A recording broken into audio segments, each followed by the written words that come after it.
د جبهه مقاومت ډلې مشر احمد مسعود په افغانستان کې د طالبانو څخه د یوځای کېدو غوښتنه کړې. احمد مسعود طالبانو ته ویلي که غواړئ چې جنګ ته د پای ټکی کېږدئ نو باید زموږ شرطونه ومنئ او یو ټول شموله حکومت جوړ کړئ.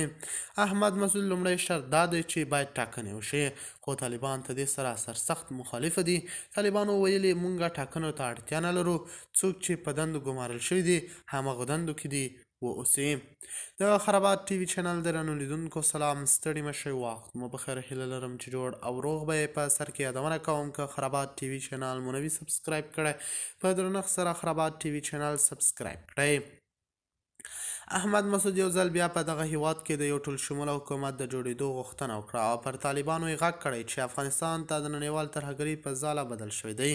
د سپوتنیک د خبر له مخې د انګلستان په کمبرج پوهنتون کې احمد شاه مسعود او د افغانستان راتلونکي تر عنوان لاندې غونډه جوړه شوې وه چې په ترڅ کې د دغه پخواني پوځي قومندان زوی احمد مسعود په حقیقت کې خپله وینا له حاضرینو سره شریکه کړه. احمد مسعود چې د پنجشیر مشري کوي او لا هم د طالبانو د تسلیمېدو ډډه کوي، په روسیه کې منع دی.